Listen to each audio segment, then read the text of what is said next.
बधाई देता हूं।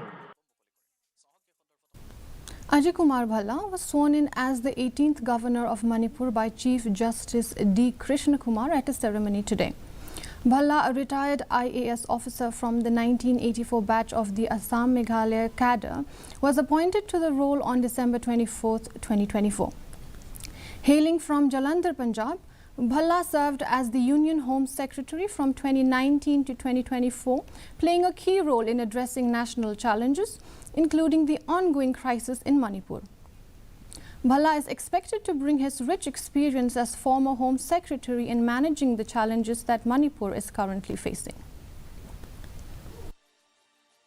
अजय कुमार भल्ला ईश्वर की शपथ लेता हूं कि मैं श्रद्धापूर्वक मणिपुर के राज्यपाल के पद का कार्यपालन करूंगा तथा अपनी पूरी योग्यता से संविधान और विधि का परिरक्षण करूंगा और मैं अजय कुमार भल्ला मणिपुर की जनता की सेवा और कल्याण में निरत रहूंगा।